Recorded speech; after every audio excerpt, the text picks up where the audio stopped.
my God. So do you want to walk us in? Welcome to the History of Children podcast, everybody, on that note.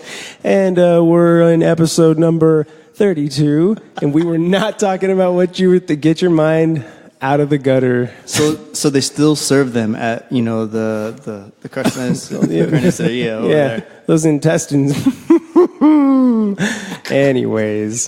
He said anner lungs. God damn. Jesus Christ. Steve, you're literally a stallion. Steve,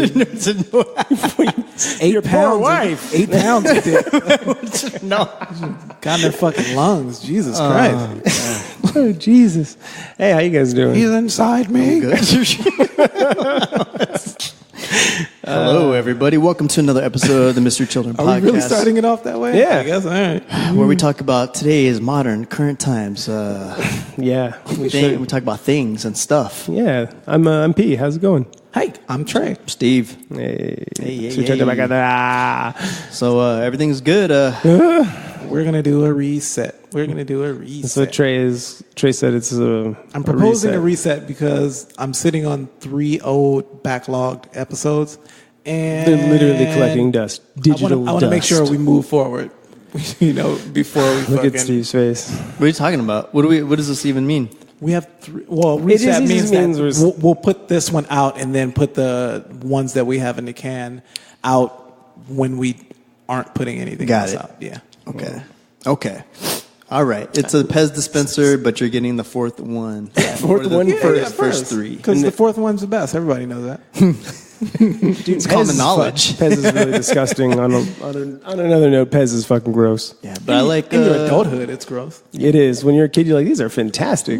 Sweet tarts are delicious, though, right? Yeah, those still hold up. Yeah. Make my fucking tongue raw, though. But I also like honey buns, and I probably wouldn't eat one of those. Oh yeah, never again.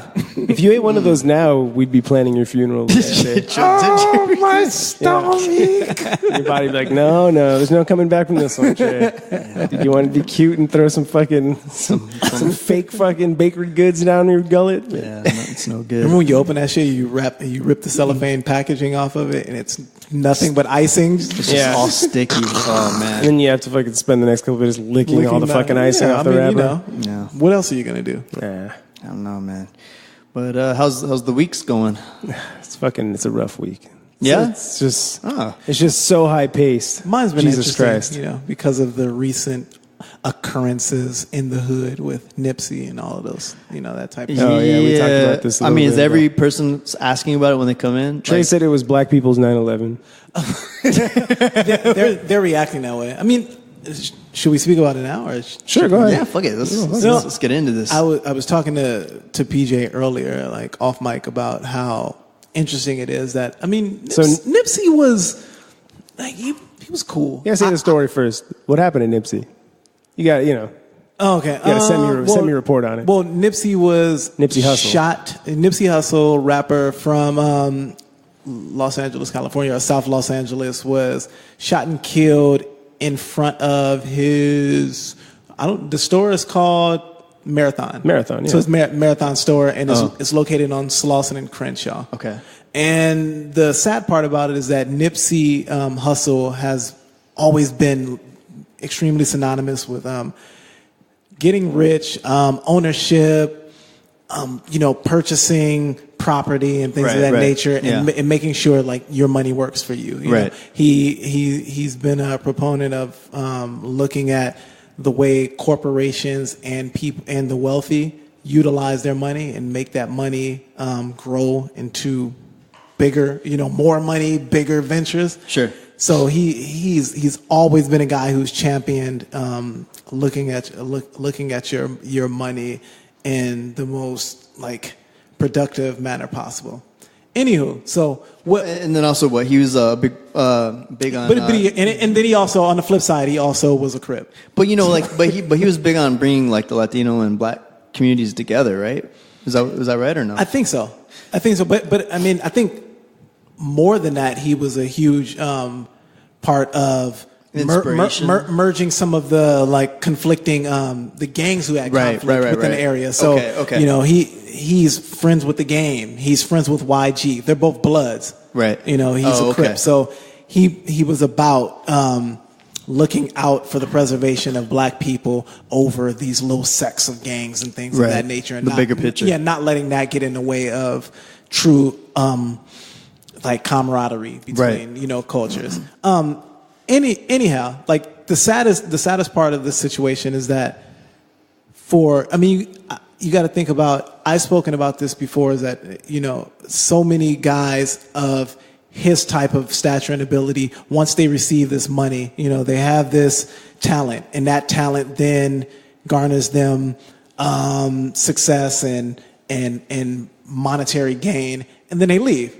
Then they fucking fly off into the heavens and shit, and nobody, never to be heard from again. That's usually what the black athlete or what the black intellectual or whatever, black tech genius, that's what they do. You don't hear from him anymore. But he was a guy who decided, like, no, I want to preserve this environment that raised me and that gave me the kind of seeds to become what I ultimately became. So rather than leaving the hood, he came back to the hood. He was a guy who opened that store initially in this strip mall. And this strip mall that he opened the store in, this was the same strip mall that he used to sell his initial mixtapes out of his trunk of his car. It was in this strip mall, and they would kick him out of this strip mall. They were, they would say, no soliciting. You can't solicit in this area. Right. So he decided that once he made enough money, he would take that money. I thought you were going to say that in an Asian accent. I don't know why. But no soliciting. No, you can't. Get out of my strip mall. I'd imagine the owner of his establishment down there just kicking him out. But so he utilized that money and he bought the strip mall. He bought the whole thing. So within that strip mall, there is his Marathon store, and then I want to say there might be 4 other stores surrounding that Marathon store. He bought the whole thing, so the whole property was his. Everybody who helmed all of those businesses around his central business, they then had to pay him money, and these are some of the same people who used to kick him off of the property. Nice. Which was fucking dope, you know? And he didn't, he didn't hold a grudge against these people. He allowed them to stay, to keep these businesses going and thriving. And his only thing was that, I want to make sure that you employ people from the neighborhood. I want to make sure that everybody is on board with that. And for all of these things that he put in motion, he was gunned down by one of his own in this same strip mall. Which is sad. And Ghetto. That's how it goes, man. And he's rich. That's the fucked up thing, is that... And he has a family. He's rich. Well, I say he's rich because he could easily have not been on Slauson and Crenshaw. He's fucking rich. And the bad part of it is that other people, they're going to take note. They're going to be like, nah, look what happened to Nipsey. Well, that's exactly what I said. I was speaking to a coworker about that, is that you think about, he's the prototype for what black people say they want their talented 10th to do, which is to gain and find success in whatever endeavor they choose, and then use that success as a springboard to influence lives in the community. He did that. He's a proponent for that. He was somebody who stood very heavily on those principles. And for that, you go, what is the end result of all of that? Death.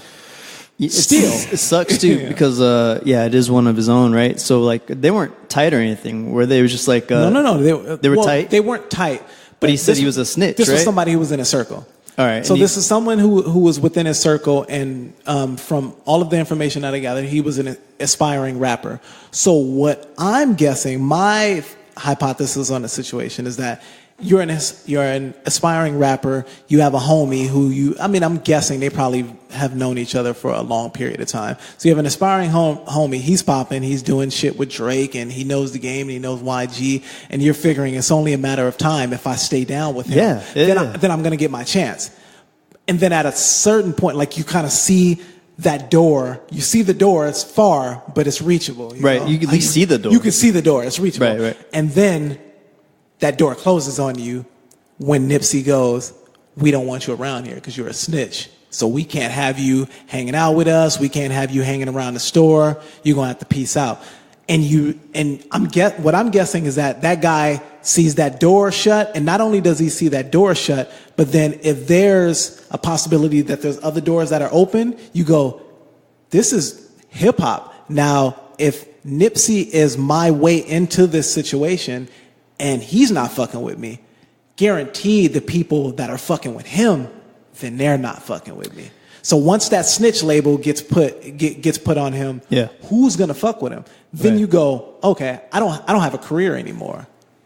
That's desperate. That's when the desperation comes in. So we're saying that the gentleman threw a temper tantrum with a gun. That's what I'm guessing.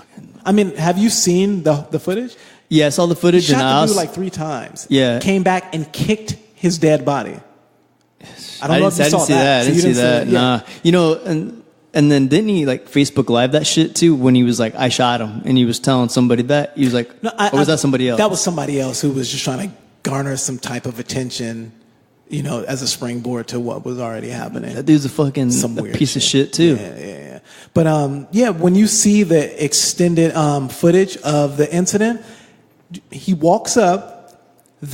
Everybody who's surrounding Nipsey Hussle, you can tell that they know this gentleman because they don't flinch at all. Right. They're not on guard. He walks up. They don't react until he pulls out the gun. Then once he pulls out the gun, they go, oh shit, it's just live. But by that time, he's already close enough. He's already within range. He just starts gunning people down. He shoots Nipsey, leaves, looks around. He's kind of like, oh shit, nobody's doing anything. Comes back, shoots him again to make sure he's dead, leaves again, backs off again, then thinks about it and goes, let me make sure he's dead. Goes back, one final shot, and then he kicks his dead body, then leaves. Jesus Christ. I was talking to some dudes about this at work, and they're like, what do you think's going to happen to that dude when he gets into jail?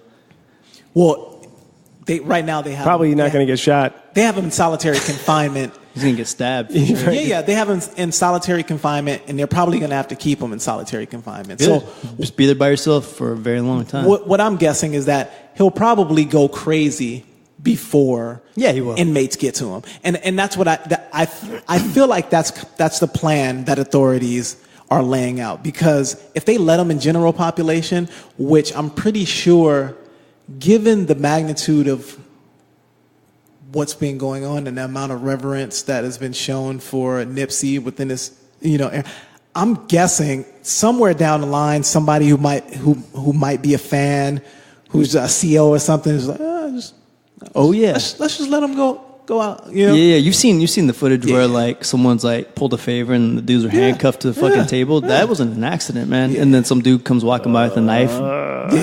What? Oh, you guys are out too? Hey, guess what? Here's my knife.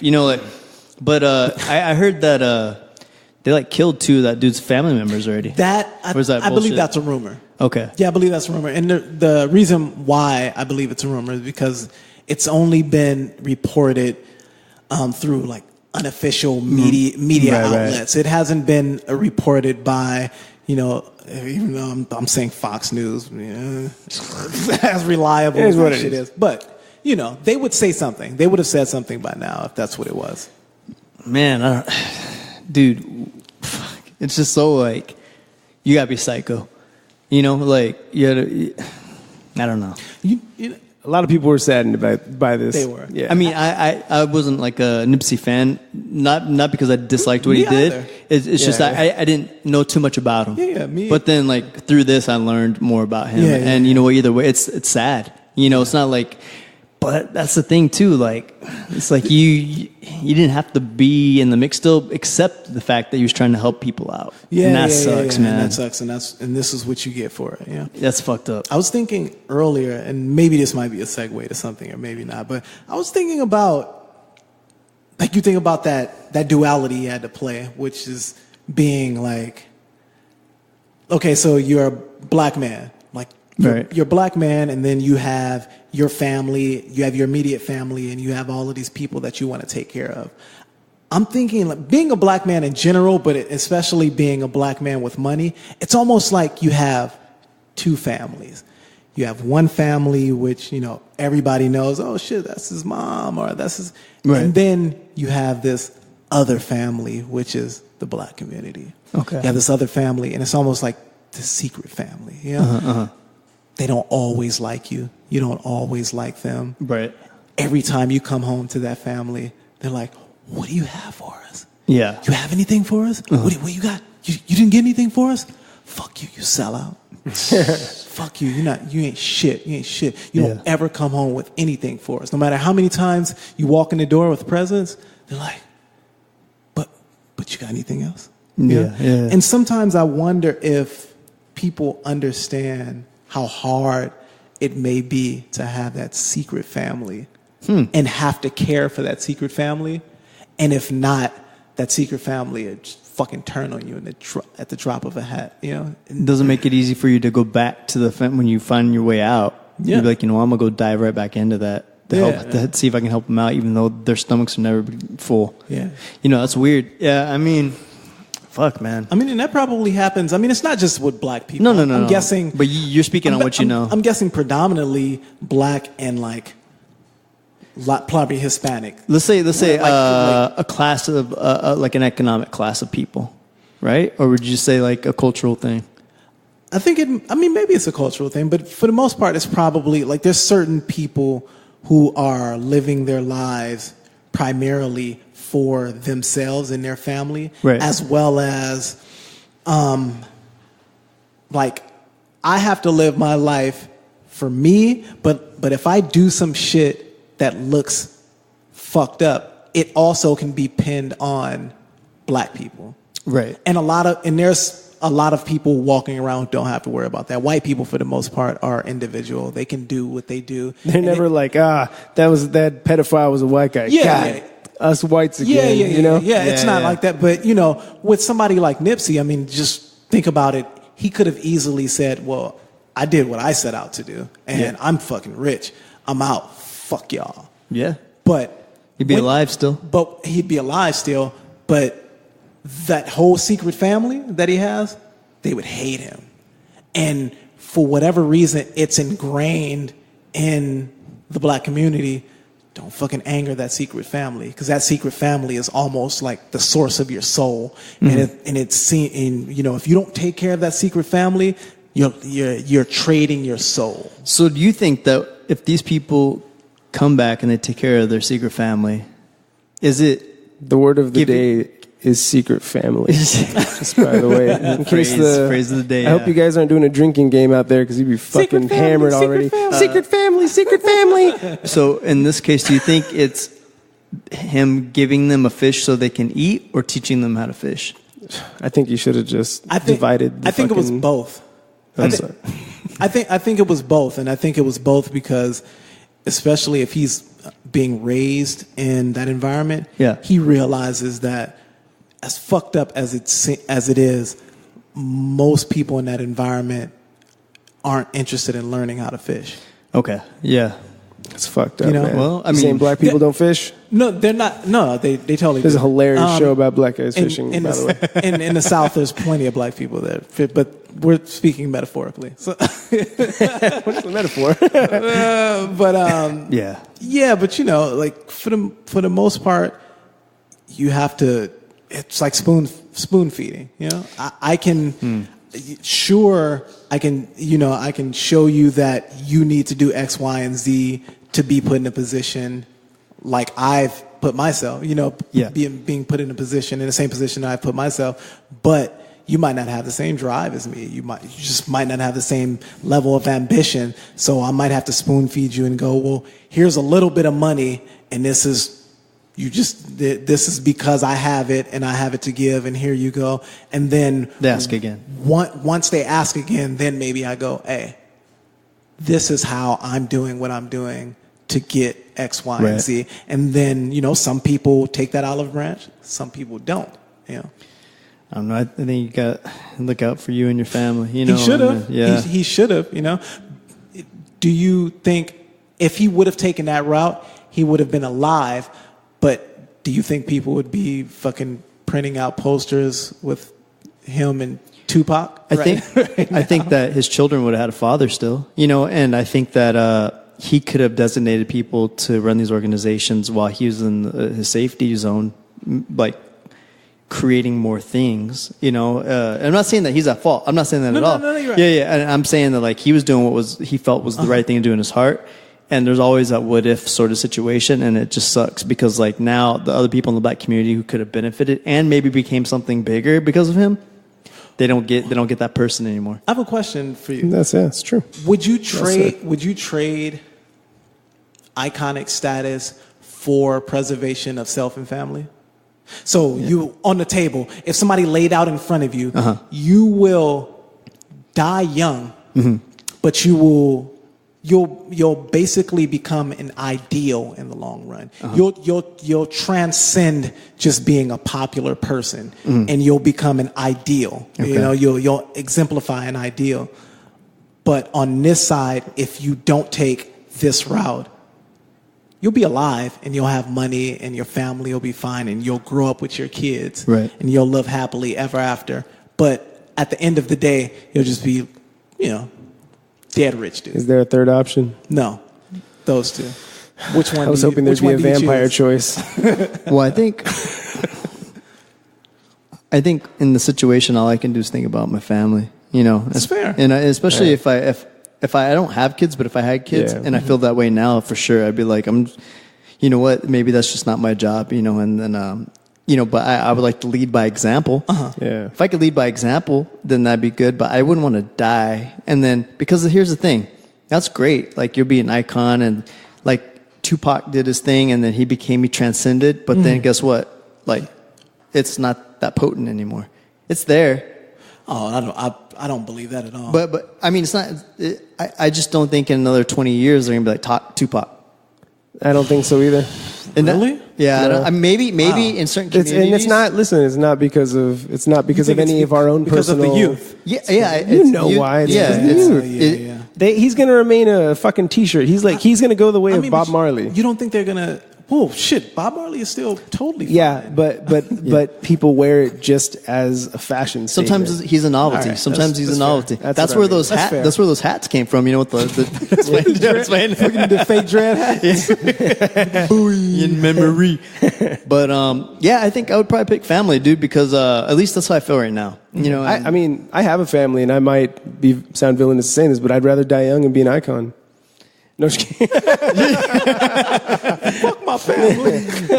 You know, but it's a hard question. Hey man, your family can eat off that iconic status. I mean, you know, speaking of Bob Marley, his family. What the fuck would his family really be doing without the Bob Marley trademark icon?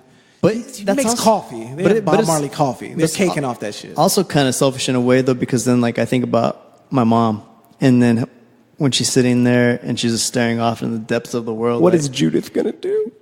Or my soon-to-be wife, like she's laying in bed by herself because I'm not there anymore. You know what I mean? Like, fuck. There's that part, but do you think? I mean, if we're speaking about your mom, let's liken your mom to Afeni Shakur.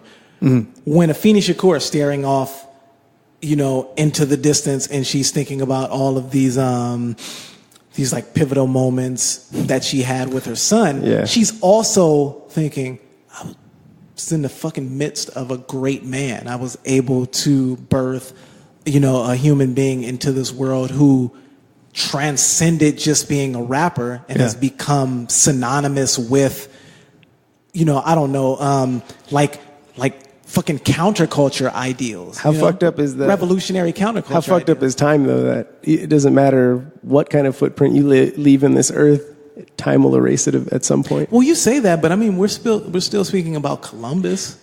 That's how fucking long ago was that? But that's a micro. I forget what they call it. That's like a micro something in and of itself. Like in the span of the time that, you know, we've been around, like that 400 years could be a sliver of hair. You know what I mean? Like it's. So how about 400 years?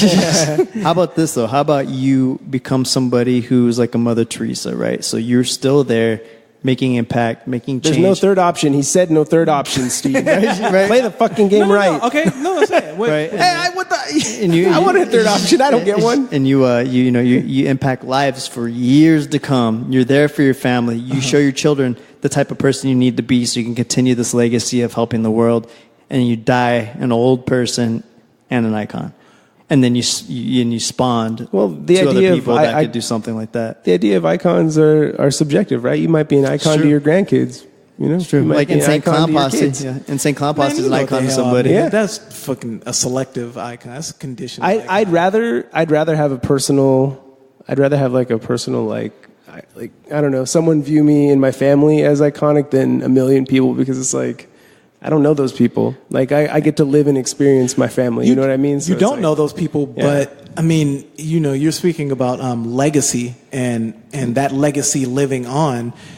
I mean, isn't that the only truest way to live forever is to make such a dent in this fucking matrix or whatever the fuck it is that people continue to talk about you long after you cease to exist.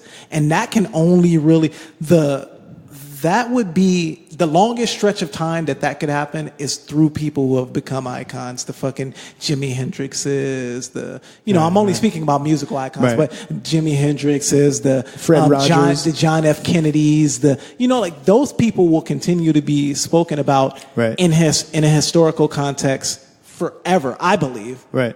Forever for you, probably. Until you're dead. You think there'll be a time where people don't know who the fuck Jimi Hendrix or give a fuck about? Yeah, I do. You're very extremely cynical. No, it's not. It's not even cynical. It's just think about there's definitely a declining rate. He's been dead for like 50, not even that long. Yeah, not even that long. So we're still speaking about him. So I mean, if he's had a 50-year run, you don't think he's gonna have another 50-year run? How many people do you hear like, here's the request, come in, it's Jimi Hendrix? It's like, nah, no one asked about that. Well, no, not on fucking Power 106. I'm pretty sure. Wait, what? K-Rock or somebody. It's like, we don't have that here.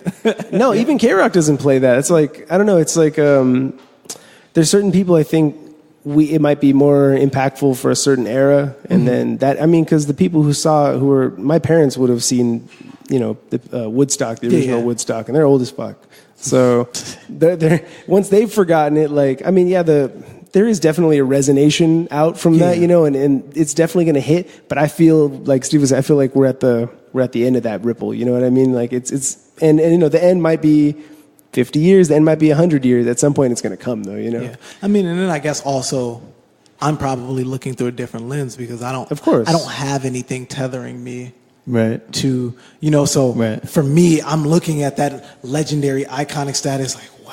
Well, it's very romantic, right? I'm romanticizing it because I don't have a fucking physical embodiment of my, DNA staring at me, saying, daddy or whatever, and then you go, okay, a time without, a time where I can't interact with this little human me. I wouldn't trade that for anything. Well, here's the thing too. These people that died young and are icons, I don't think that was their first choice. I think they chose legacy first and their family, and they got thrown into icon status. Die young. And I think if they had it on the table, A or B, and B was legacy and family, I think they would always pick B. I think so. Okay, would you consider Kurt Cobain icon? Yeah, he's an icon. So he's an icon, right? But he had a daughter and a wife, and he still chose they hated him, kill himself. Yeah, he did kill himself. That's true. Kill himself, yeah. But not for icon status, right? Just because he was fucking a miserable person. He was miserable as maybe. Or maybe he didn't kill himself for icon status, but maybe he totally knew what he was doing. But then, well, I think the killing yourself is in and of itself is what raises you to icon status, because he didn't have a chance to burn out and fizzle out of the fucking out of the public's eye and be like, ugh, no one wants to hear that fucking song anymore. Well, and if I'm not mistaken, didn't he have quotes that directly came from his mouth where he said that he wanted to be a person who would die young rather than burning out and just becoming like.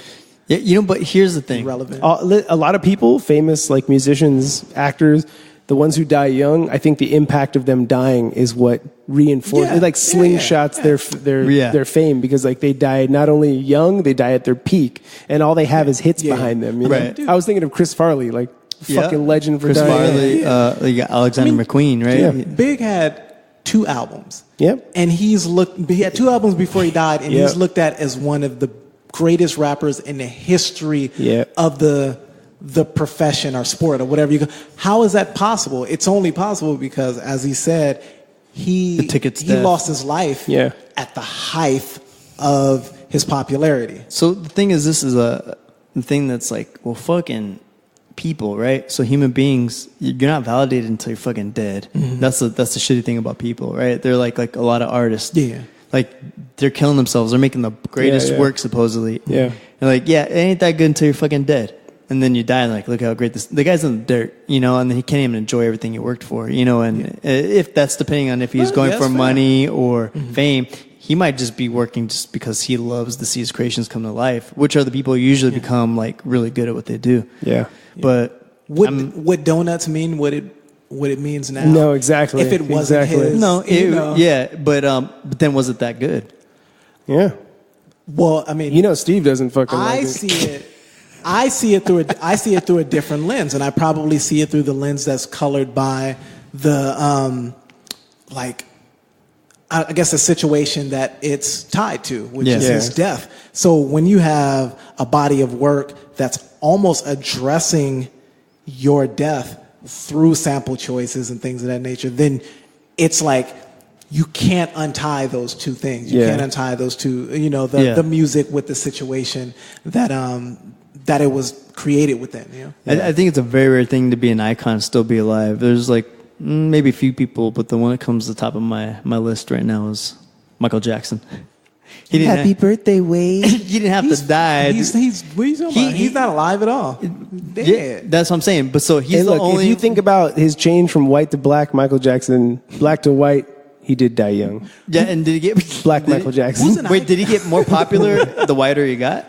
No, I don't think so. Sarah loves the great fucking point. Sarah still loves the fucking white Michael Jackson. I'm like, I can't. Did he get more popular? No. Who made the better? That's an interesting fucking. Crazy, right? Black Michael Jackson made the better music. I think it's hands fucking down black Michael Jackson. Well, no, wait. No. Can we get beige Michael Jackson? Listen. Thriller. Is Thriller black or beige? Beige. No, he was he was the just right porridge for a little bit. Yeah. And then he crossed into. Nah, because I mean, remember the time is beige, right? Yeah. Okay. Yeah. So I guess Thriller is still black. Yeah, Thriller is still black. Thriller is still black, yeah. Michael. Okay. So, I mean, you got to think. That run, you got Black Michael. Thriller Black Mike, you got Off the Wall Black Mike, and then you got Beige Black Mike, which is like, what, Dangerous album or some shit? Who gives a fuck about that? No one fucking cares about Dangerous. Thriller's the shit. Yeah. Oh, no. I watched Bad. Ooh, Bad is beige. Yeah. Bad is beige. It's true. So what? Yeah. Fuck. I don't know. Strange. I like early Michael. That's all I know. All right. I'm going to give it to Black Michael. I'm never going to ban it. I'm never going to ban you, Michael. I'm not going to mute you, Michael. Sorry, Mike. Happy birthday, Wade. Fuck you, Wade. Man. It's fucked up. I actually, speaking of Dilla, someone that I know, they're like, I heard all the samples. Like, I heard the sample track from Donuts. And he's like, what did Dilla do? I was like, damn. Who the fuck told you that? Steve? Yeah, right. You looked at Steve. Fuck told you some shit like that. I'm just saying, I listened to the sample thing, and then like I didn't even realize that they changed the beat. You fucking asshole. Let's move on. The drum kit was the same all the way through. I'm gonna flip this table. I'm gonna flip this fucking table. Let's move on. The table's bolted down. Don't do it. Oh man. And the funny thing is, people don't even realize the idea of what he's doing there. Trey's going to defend it, even though both of us love it. He's taking it back full circle. Everybody knows that Dilla can flip a fucking sample where it's unrecognizable. Yeah. But taking it back to straight loops, just looping shit up. Yeah, that's an art in and of itself. And using and constraining himself merely to just loops and break beats.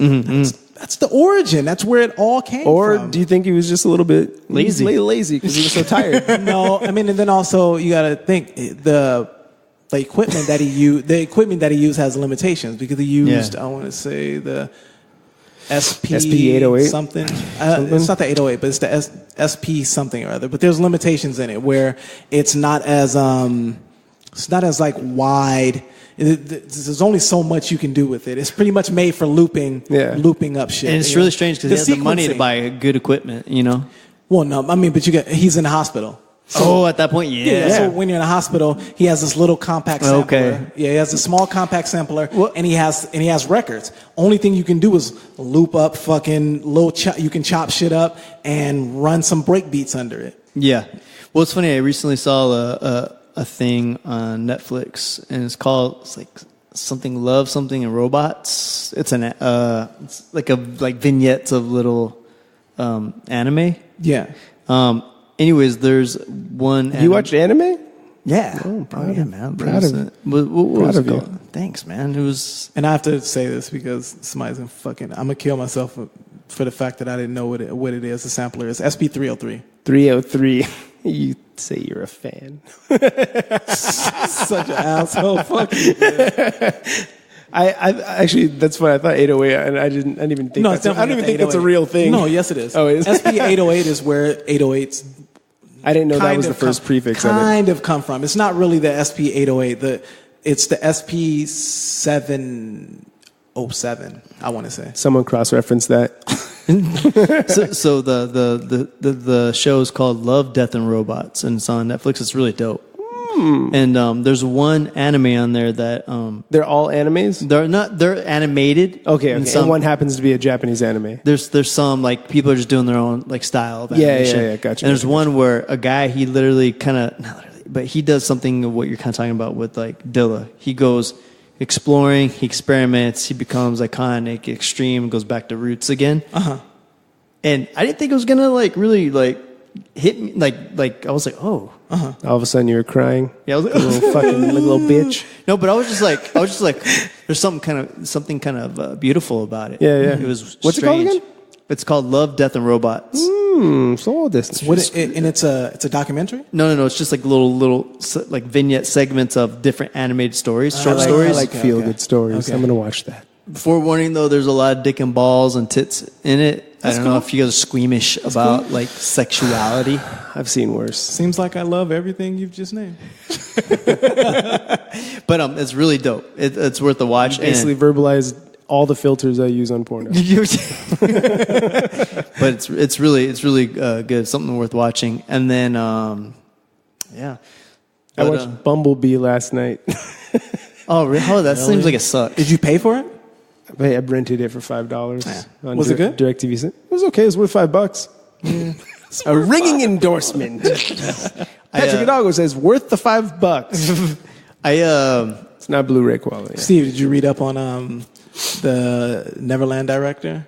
No. Citing inaccuracies? Yeah. Oh, you sent that over. I didn't. But you know what? I didn't read up on it, but you knew he knew about the inaccuracies prior to that. Interesting. But that doesn't change what happened to the two guys. So. How does it not change it? There's inaccuracies. When he said masturbating, he meant cooking in the kitchen. Yeah, you silly goose. Yeah, I wasn't doing that. Something else I've been listening to, two podcasts I've been listening to. One was The Root of Evil. Again. Go on.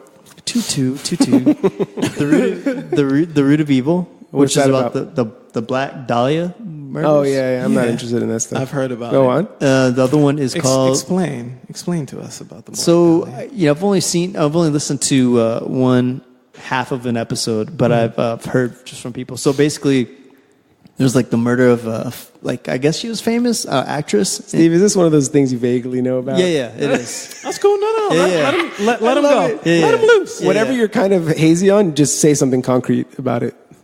Somebody. 1923? Don't worry about it, Steve. Say whatever you feel. Here's what's concrete about it. Someone chopped this lady up and put her in the fucking field. There it is. And there was a movie that just made like one that just made. But there's like a series or something that's but I think Channing Tatum's in it. You on? It's live recordings. Dead body. You magic mic on you. You're in the wrong film, bro. Wrong character. Stop gyrating. God damn it. But in the podcast, they have like real recordings that their mother did the moment it was killed, because she was documenting her life because she wanted to write a book. Yeah. So there's real interviews, real recordings of like the people that were affected by it. So it's pretty interesting. The other one that I'm listening to is To Live and Die in L.A. Oh shit! What is that about? And that one's about there's this guy. He's a writer for Rolling Stone, and an investigator called him and was asking him for help because he's really good at, I guess, finding shit and researching. Yeah, So there's this woman who came to LA to be an actress, and she's missing, and it's pretty crazy. Like, he records everything live. He's like doing interviews, and you just want to like listen to the next one because of like it's a story that's unfolding. It's pretty good. So those two are really, I recommend those. If you're into real life mysteries, I don't know why I don't really like mysteries.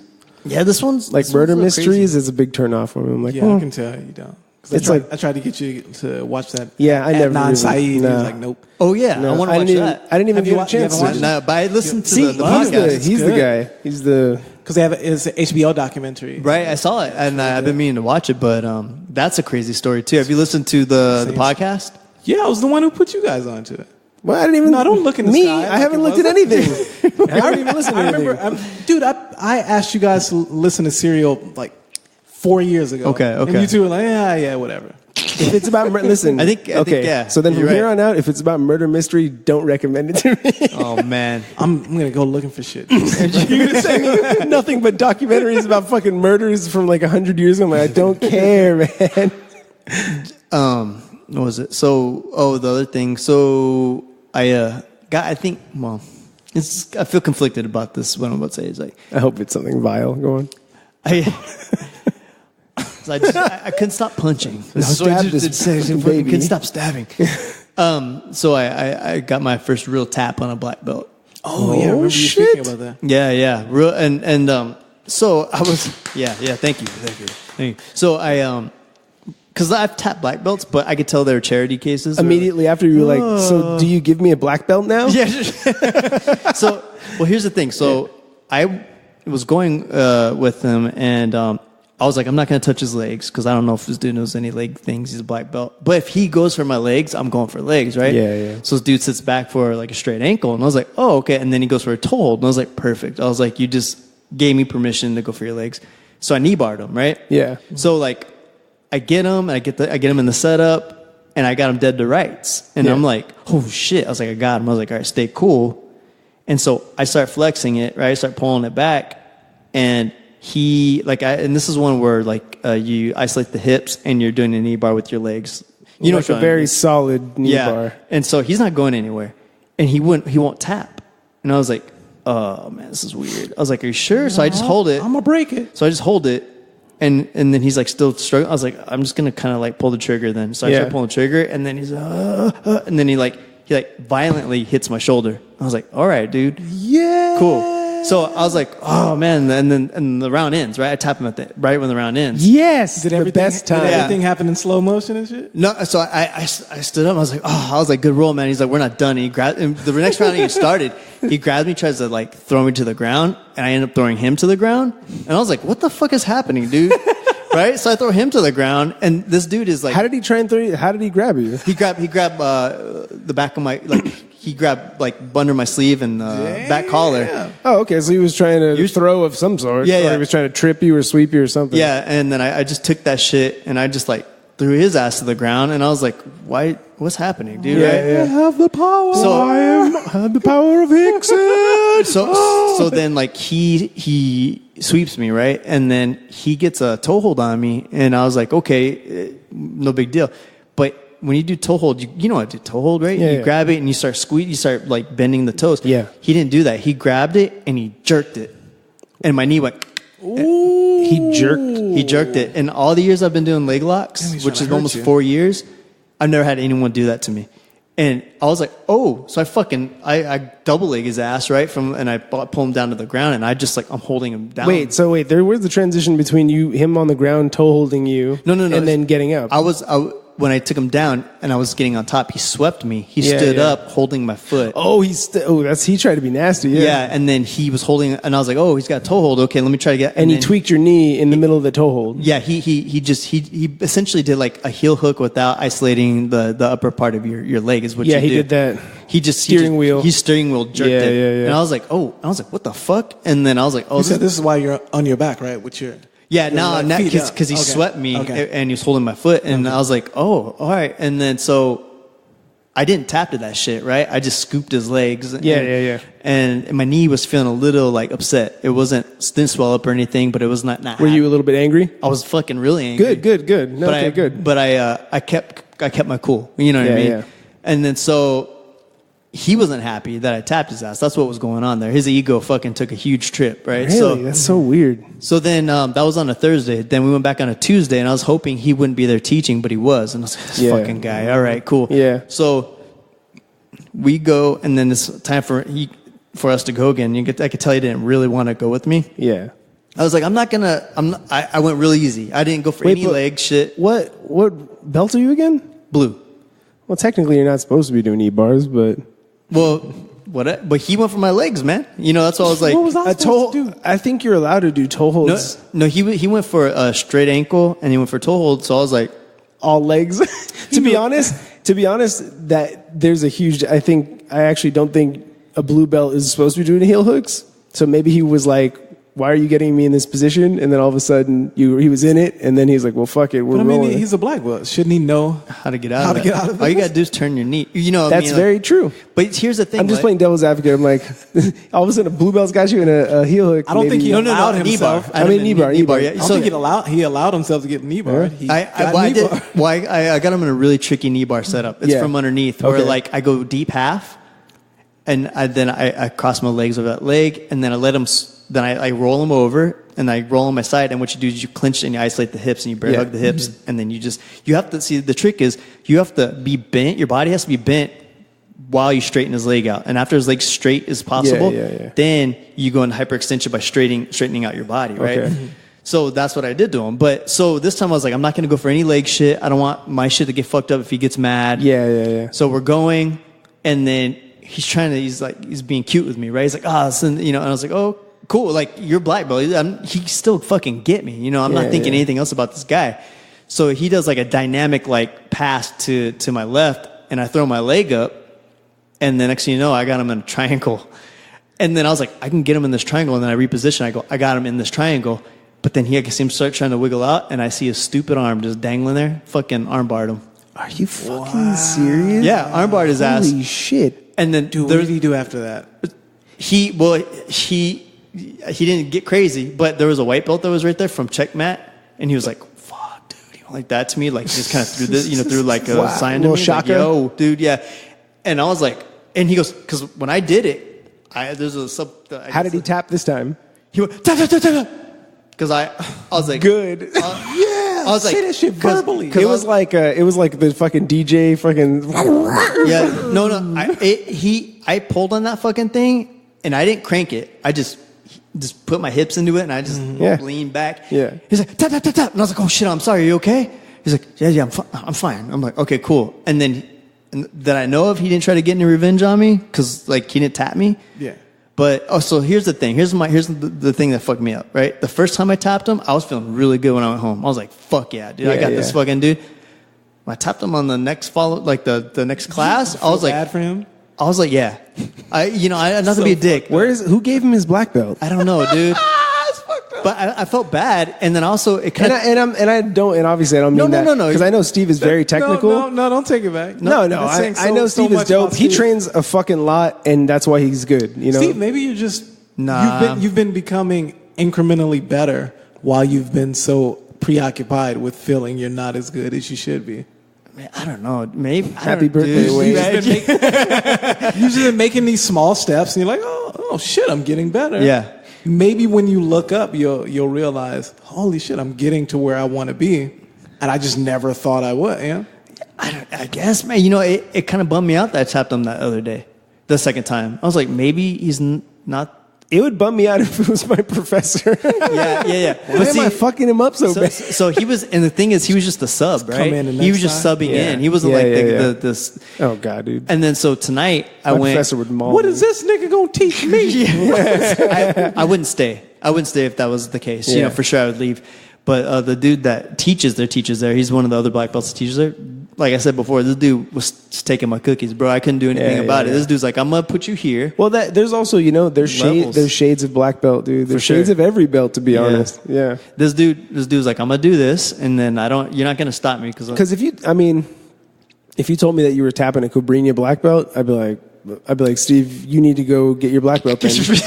Because Cobrinha is like fucking. That'd be the same if you were like, oh, I'm tapping a art of jujitsu black belt. Mendes like, brother, black belt. Like Guy and Hoffa are slipping, man. Like, you're just giving those fucking certificates out. So the dude tonight is Cobrinha black belt, and he competes a lot. He was at Pans. The competition black belts are fucking way different than the dudes who don't compete. But the dude I tapped, supposedly him and one other guy in the weight class, they go back and forth in silver and gold at Pans every year. I doubt it. Yeah, that's what I was like. Wait a minute. He's talking about the restaurant, and he's talking about silverware. And I was like, it's like a Pans off La Cienega. He gets breakfast there. When he said that, don't talk about him. When he said that, I was like, really?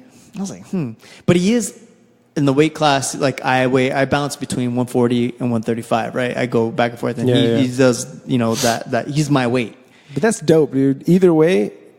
Maybe you humbled that guy. Maybe it's a good thing for him. It was fucking crazy. That's what he gets. That's what he gets. Well, no. Humbled, demoralized. Whatever. Well, he went home. Fuck up my knee. He went home and his wife was like, "Don't even think about it. You're sleeping on the couch tonight."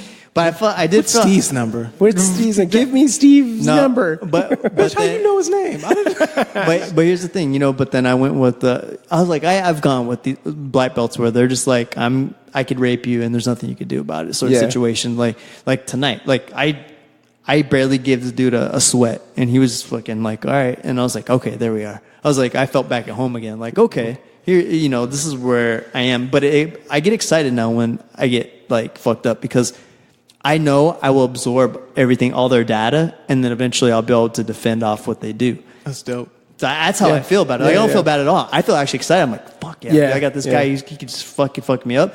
So once I'm able to start downloading all that data and I can get up another level, then I'm good.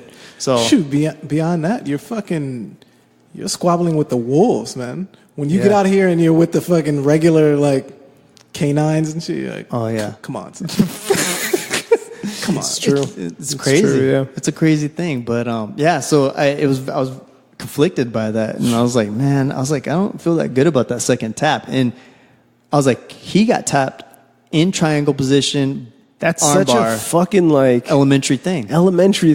Like, and it's weird. I was like, I couldn't really big up myself because I was like, how did that happen? I mean, you can still pick up yourself. It's still a technical move, He left his arm there, and you're like, oh, armbar. Take that shit. Yeah. And the thing is too, I was like, a lot of times I've tapped black belts, but they were given. Yeah. This one I took. No, that's good. You know what I mean? That was my tap. Yeah. Both of them, but how humiliating. He's like, nah, I'm not done with you. Yeah. And then he gets fucked up again. Dude, I was like, no, man, get off me. No, get off me, dog. No, we done. I was like, take that shit. Stop playing. Yeah, I was like, whoa, that's weird. Yeah, but yeah, man, I mean, I don't know. That's good, man. That's dope. What are you reading, dude? Oh, no, I'm just looking at shit. Have you seen the new trailer for Joker? I saw the one where he comes out of a train. Yeah. Is that the one? Yeah, they've released recently a longer teaser. It was like today. Yeah. Oh, no, I haven't seen it. I was literally trying to watch it, and then you texted me that you were outside, and I was like, it looked good. Oh, I'm sorry. No, it starts off with him talking to his therapist. It's pretty dope. No, it's dope because it doesn't come off. It's not like typical Joker, Good. He needs to be his own version of Joker. Yes. Yeah, it is his own. No one's going to be Heath Ledger. No. It's not happening. No. It seems like it's more of a real psychological overview of how he became the Joker. Someone can become the Joker. Cool. And it's cool because he has a tagline at the end where he says, he's like, before I trained myself to see my life as a tragedy, but I didn't realize that whole time it was a comedy. And it shows him like skipping into the darkness, twirling and shit with the Joker. I was like, that's really cool. Okay. There's a little bit of Jack Nicholson in that, huh?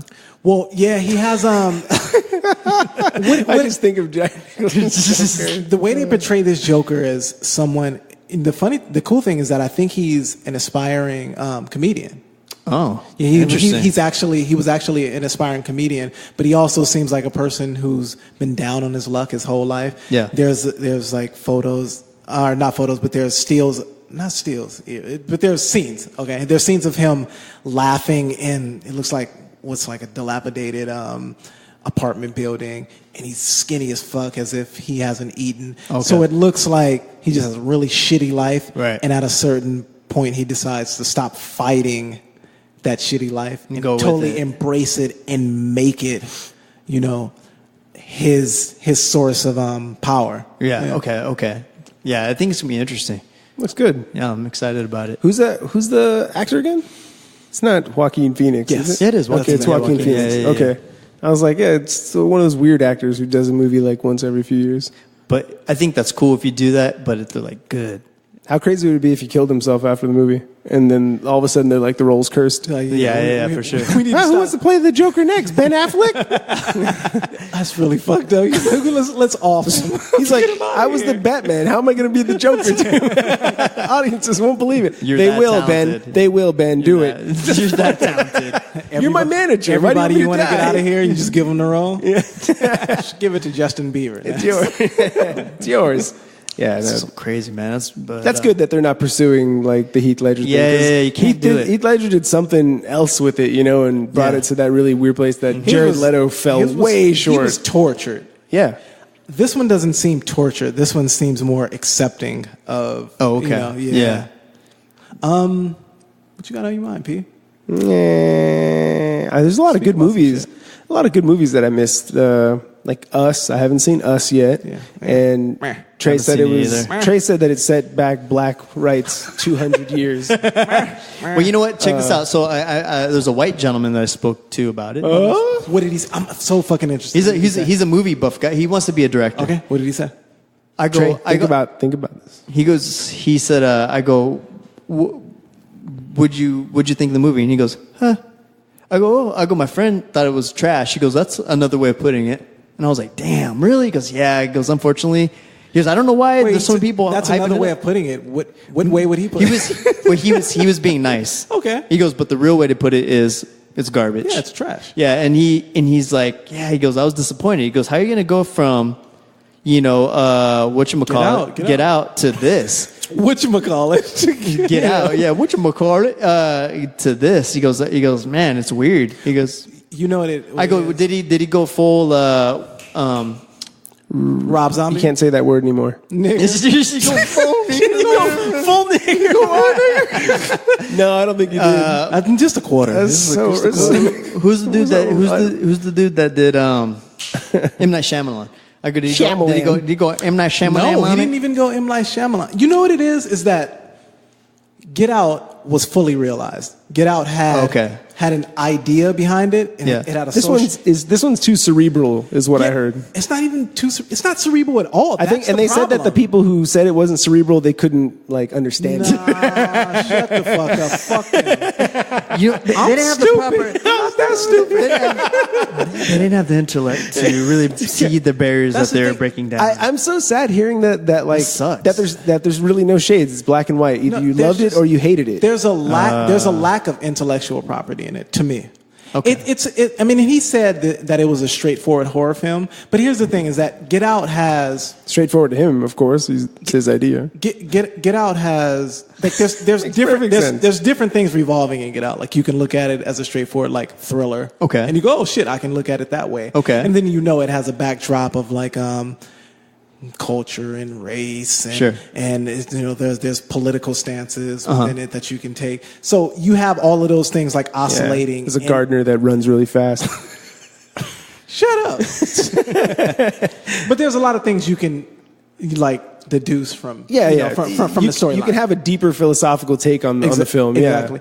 This film is... Maybe people thought that that's what they were going to get this time. This film takes what it does is that it's a straightforward horror film. It's almost as if fresh off the heels of the success of Get Out, they go, dude, we need something else. Ride the wave. Right. Let's go. Going. And so, if I'm not mistaken, Get Out, he said, took him like 7 years or some shit. Like it was a long time. He was writing it for a long time. Yeah, he was writing it for a long time. Okay. So when you're writing something for that long, you have rewrites and you have, revisions, and you're able to put things in. You're able to really sculpt and craft this piece of work. With this one, this is a cash grab where you go, okay, your name is on the top. It's synonymous with horror at this point, and people think that you're going to be the next guy to push this genre forward. Now, it just was underdeveloped. It's a straightforward horror film, and then he throws in this loose Bible reference of Matthew 11:11, and you go, well, what the fuck does Matthew 11:11 mean? Yeah. And they never like exposed during the movie what Matthew 11:11 means. Forgot. It's a cheap. No, well, what it is that it's a cheap trick to go, oh shit, What's about to happen? something that must mean something. Therefore, after I see the movie, I'm going to go home. I'm going to Google that Bible verse. I'm going to Google that Bible verse, and then oh, that's what this meant. Oh, that's why this was done. It's like a way to get people to make up for the lack of. What if it actually was? What if it was something like relevant that maybe someone Made just the movie missed? good. Here's the thing too with some movies that you Why would hate you tell right me away. that? Why would I have to go fucking do homework to understand your movie?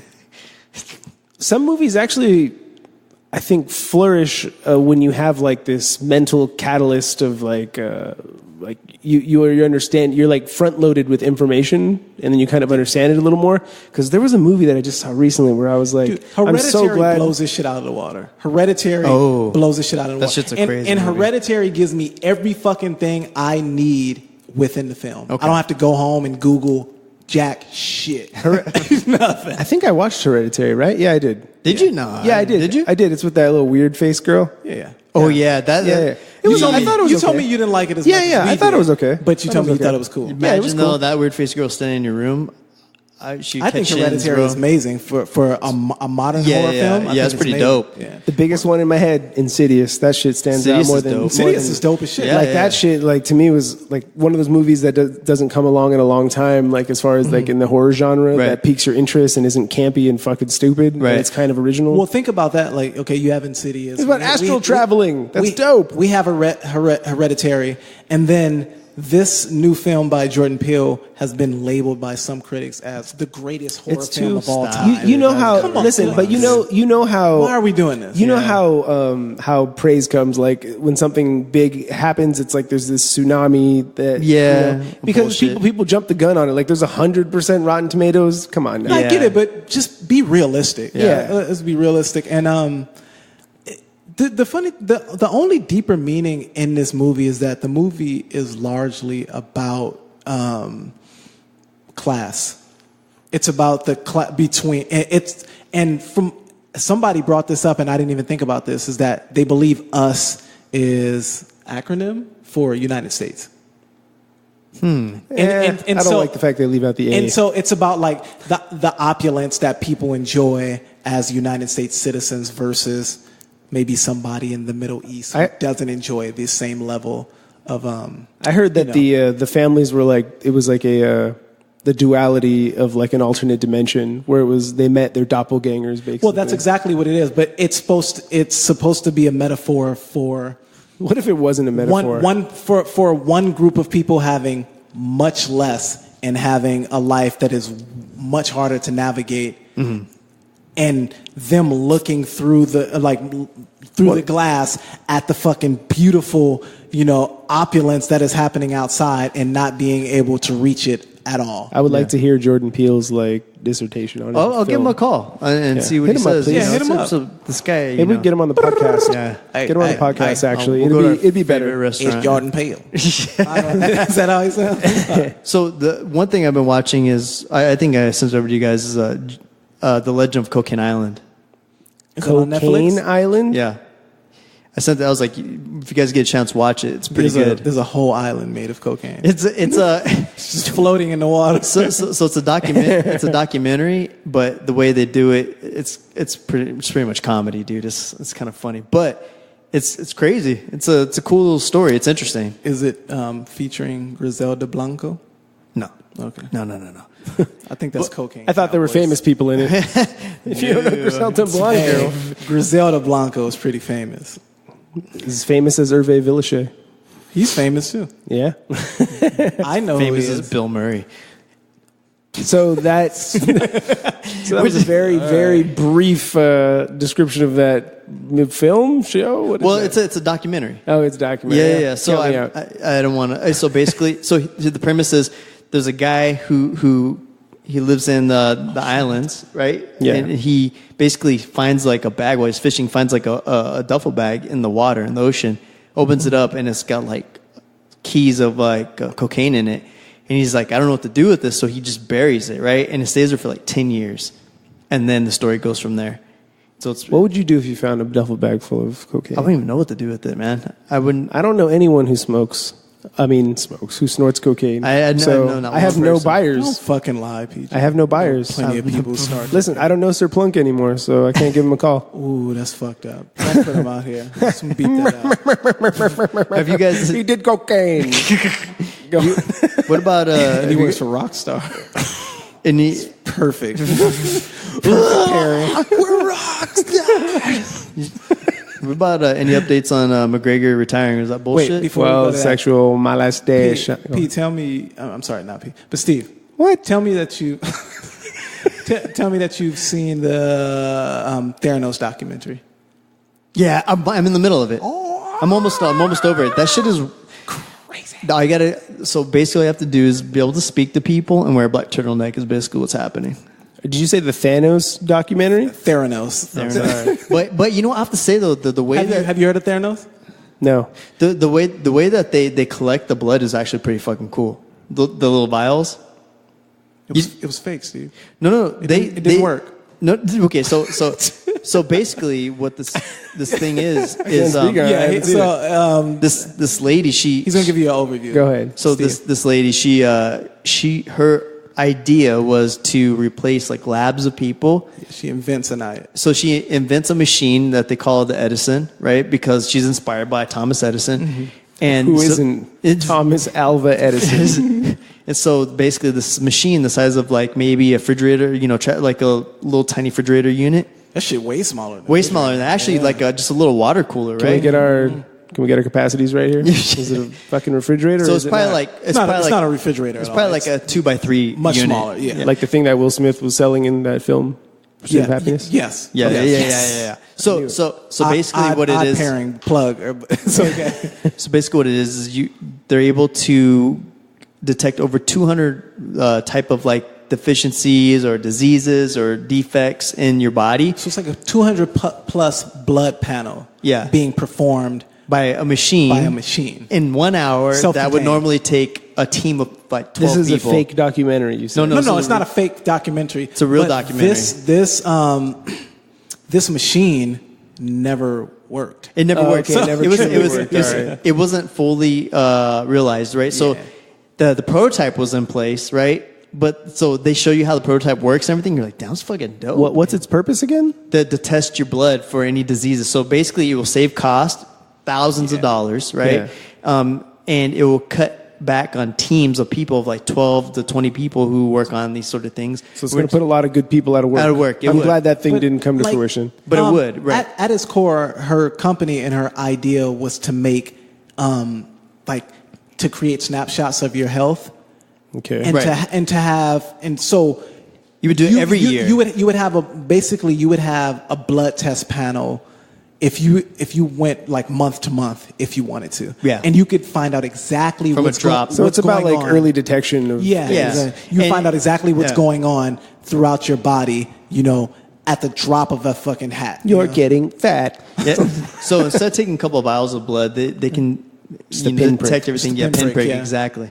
But that thing did actually work, right? So they had like this little syringe, or it's like it's not a syringe, but they prick your finger, and this little like vial is like, I don't know, like 2 inches maybe. I'm interested in what part of it worked because you're only halfway through it. Right. So when they would suck the blood up, it would suck it into two separate little vials that were like. That's the only thing that worked. That's the only thing that worked. But after that, it didn't do anything. They were just able to collect the blood. All right, we got that. So when they collect the blood, right, and they pop them out, they have these two little vials with QR codes on it, which was fucking dope. It was dope. But then they put it in this machine that didn't fucking work at all. So when investors would come in, right? So a fucking trap door would open on the machine. It would pop out. They would put these two valves in it, and then push it in, it would do nothing. And it would do. So she said, "Hey, you guys want to grab some lunch? Well, it's gonna take like an hour." So as soon as they leave, a fucking lab tech would come in, tear that shit out of the machine, and then have 12 people test the blood.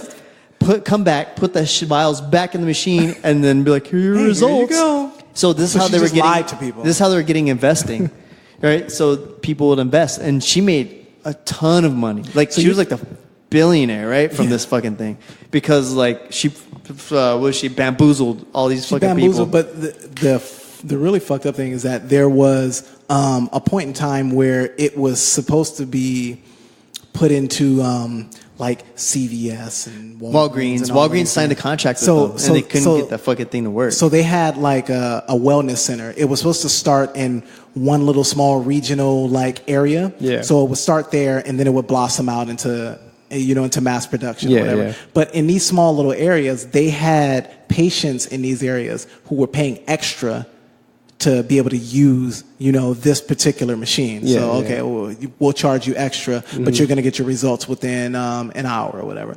When they were coming into these wellness centers and they were asking for their blood to be tested through, usage of the Theranos machine, they would take these small little vials of blood, which went along with what Theranos was everything that they put on the table. They were saying, well, this is what can be done, what they were promising. Yeah.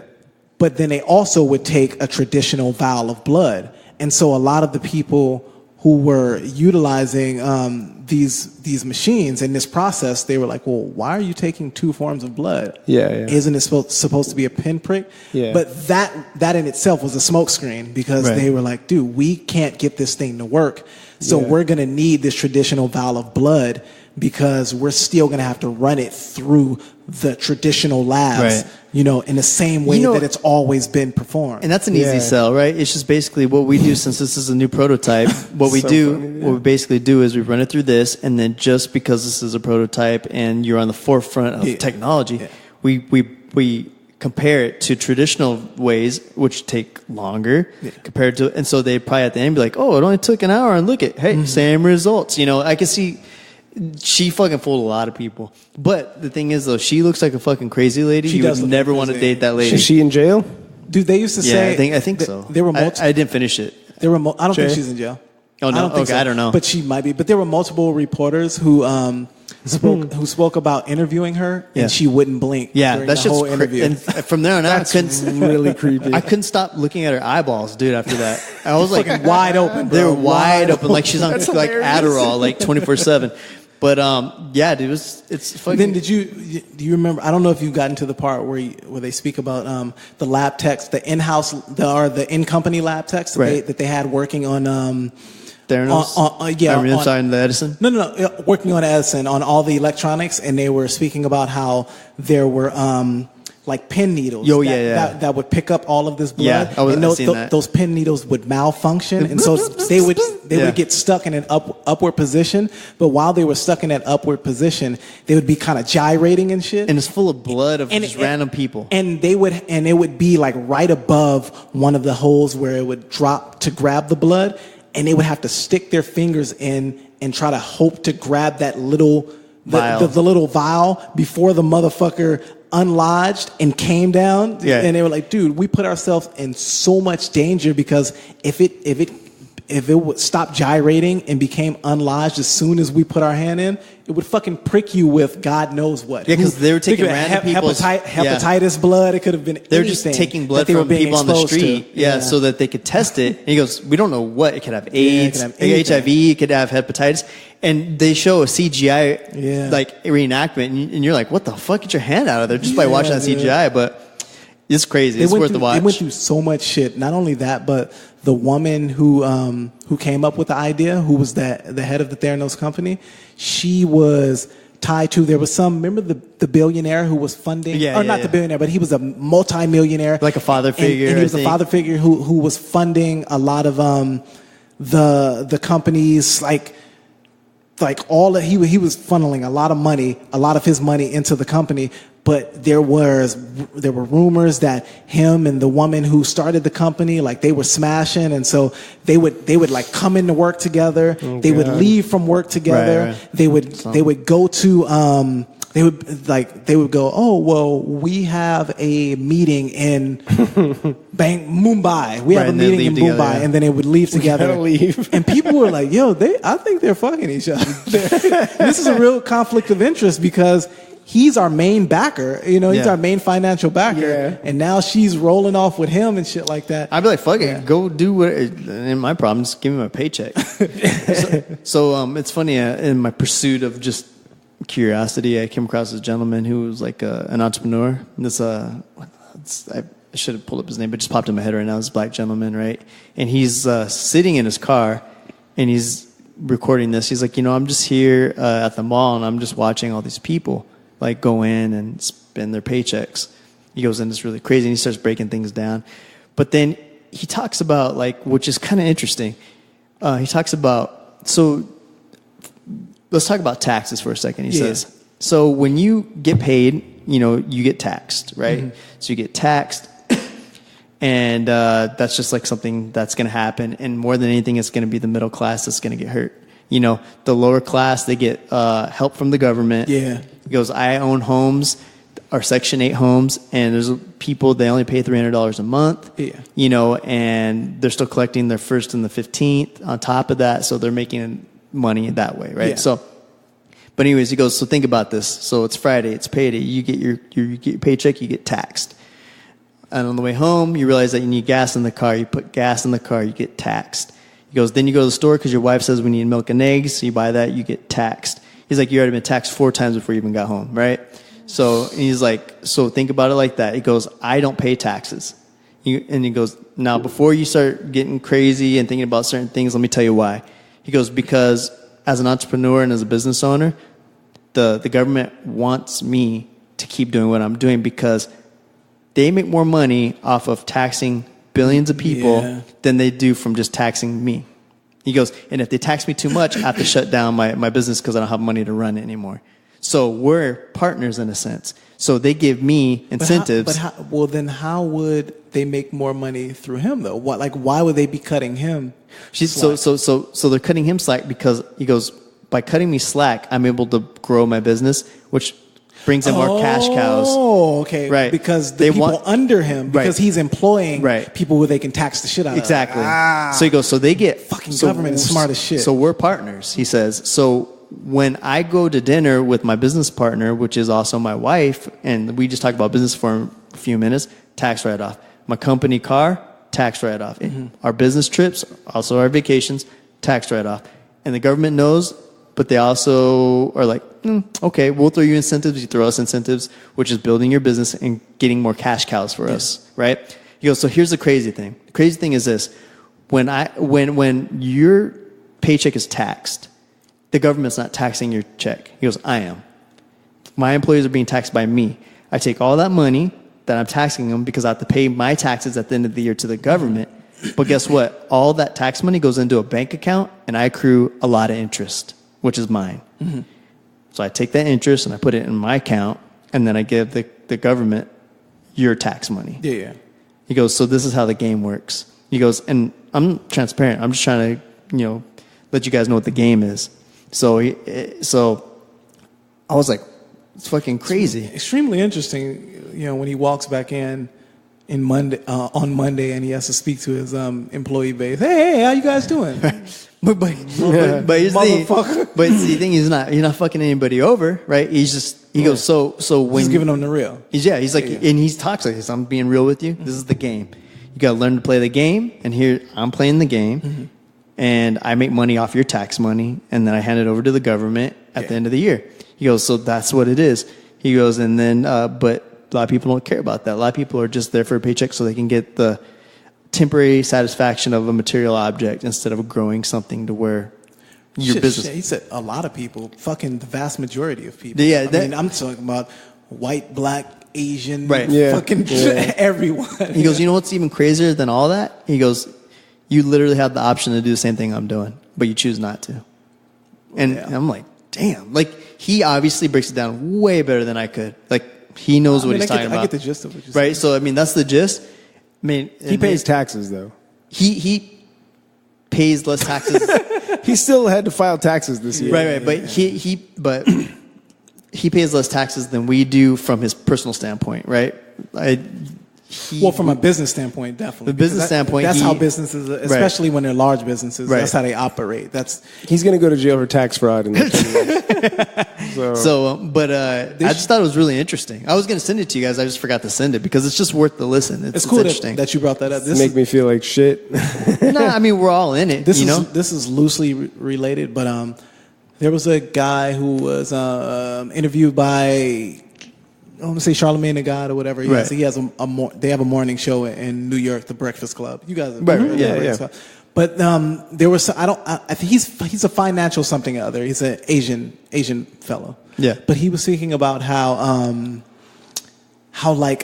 AI will eliminate like the service job industry by 2053. Okay, I believe it. And I don't know why it was specified, but he specified that the black household. This is his words. Okay. He just specified the black household. He said the black household's median income in 2053 will be $0. Whoa, what? That's crazy. He said $0.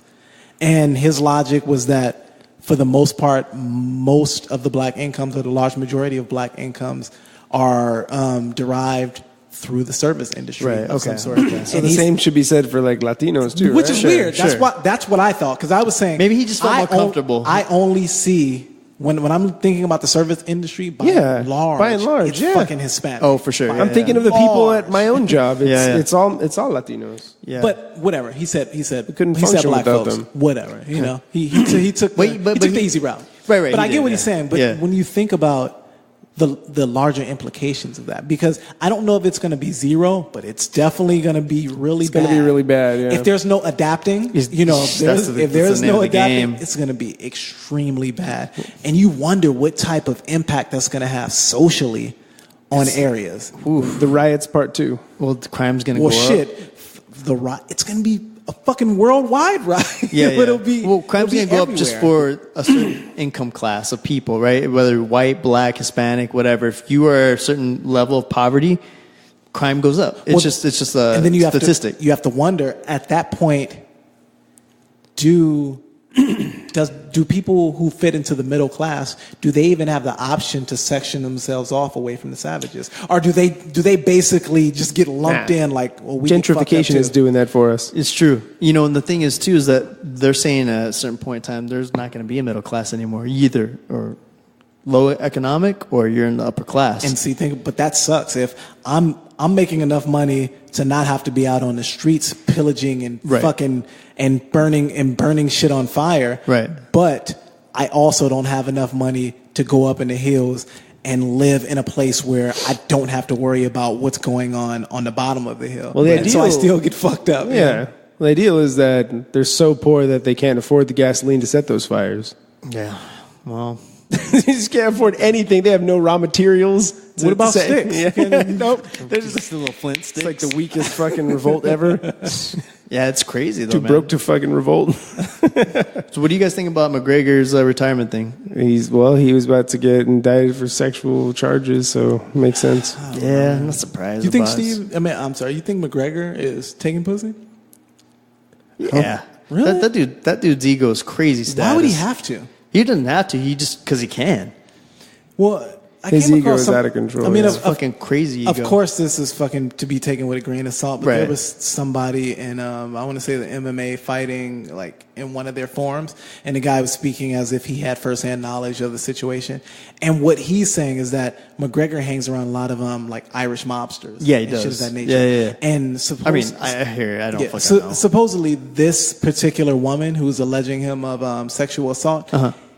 He was coming on to her earlier within the night, and then he invited her back to his room. Okay. When he invited her back to his room, he decided, well, shit, she's in the room, so she ready to get smashed. Right. And so he put the like full court press on her, and she backed away, and she's like, no, it's not like that. And I guess she slapped him or something to that degree. He whooped her ass. And no, and when she slapped him, he's in a room full of Irish mobsters, and now he looks like a little bitch. A bitch. Yeah. And I guess that's where they say things went. He thought he was going to smash with all the mobsters there watching? Why wouldn't he? You think you think somebody like McGregor would? Yeah, think you'd want some privacy? Nah, come on. He's like, I'm gonna fuck this lass right in front of you. It's a horrible fucking Irish accent. He's like, what I could see happening on top of that is that I could see those mobsters fucking this chick. Yeah. And her knowing that, like, look, it's either pin this on McGregor or these fucking Irish mobsters that if I put their names out there, I'm coming up missing. At least McGregor, he can't do anything to me because I can get money out of this situation. Yeah. I can see it being a Tupac situation. It's a very juicy tale. I'm hanging, a Tupac situation in the same way, with the Ayanna girl that he went to jail for. I'm in this situation where, he's hanging around the wrong crowd of dudes. They can do whatever the fuck they want to. And then whatever, mayhem they put out into the world, everybody looks at McGregor. Yeah. I wonder if Tupac's mom ever thinks about the footage from the Las Vegas casino.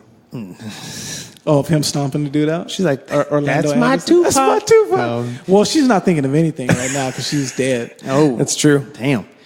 Well, what about Kanye canceling the Kanye Joe Rogan thing being canceled? I wanted to hear that shit. About that. What happened? Why was it canceled? So basically, dude, it's so vague. They're just saying they're saying that at the time when they had planned it, like it would have been a good look for Kanye to do it, so he can kind of talk this and that. But since the time has passed, he's done a couple of things that which would actually make him look worse or look bad if he were to go on there now to explain anything.